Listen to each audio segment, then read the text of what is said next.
বাংলাদেশকে গরিব রাষ্ট্র হিসেবে তুচ্ছ-তাচ্ছিল্য করলেও বাংলাদেশের জনগণ কিন্তু গরিব নয়। কারণ যে দেশের জনগণকে বাথরুম ওয়াশ করতেও টাকা পেমেন্ট করতে হয়, সেই দেশ কীভাবে গরিব হয়? আমার জানা মতে কোনো দেশেই পাবলিক টয়লেটে কোনো পেমেন্ট করতে হয় না। আপনি যদি এমন দেখে থাকেন কোনো দেশের বাইরে, তাহলে কমেন্ট করে জানাবেন। চট্টগ্রামের পতেঙ্গাছি বিচ, এত বছর কোনো বাথরুম ছিল না, যেখানে প্রতিদিন হাজার হাজার পর্যটক আসে। একটা চিন্তা করে দেখুন, একটি পর্যটন এলাকা যেখানে নারী পুরুষ এখানে আসে এবং তাদের প্রাকৃতিক ডাকে সাড়া দিতেই পারে, তবে তাদের জন্য কোনো সুযোগ সুবিধা ছিল না। সাধারণ মানুষের অনেক দিনের দাবি, এখানে যারা বেড়াতে আসেন তাদের এখানে একটি বাথরুম বা ওয়াশরুম হোক। অবশেষে সেটি হয়েছে পথের দাবি নামে চট্টগ্রাম সমুদ্র সৈকতে একটি মানসম্মত গণশৌচাগার।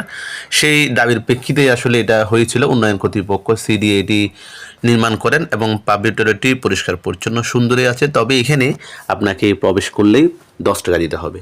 সেটা আপনি প্রস্রাব করেন কিংবা বাথরুম করেন, এটার জন্য আপনাকে 10 টাকা পেমেন্ট করতে হবে, যেটি আসলে একটি পর্যটন নগরীতে এমন পেমেন্ট করে যে বাথরুম ইউজ করা আসলে কোনো দেশে আমি দেখিনি। আমাদের জানা মতো আমি 4-5টা দেশে যেখানে গিয়েছি, সেখানে এটি সার্ভিসটি ফ্রি থাকে। সাধারণ জনগণ যারা ভ্রমণ করতে আসে তাদের জন্য। তো আসলে এমন জায়গাগুলিতে পাবলিক টয়লেটগুলি ফ্রি হওয়া উচিত, সরকারিভাবে এগুলি ফ্রি থাকা উচিত। তবে এখানে বাংলাদেশের নিয়ম হচ্ছে সেবা নেবেন, টাকা পেমেন্ট করবেন, সেটা হোক অফিস আদালত কিংবা পাবলিক টয়লেট। আমরাও আশা করি কোনো এক সময় বাংলাদেশের সরকার থেকে এই সার্ভিসগুলি ফ্রিতে পাবো।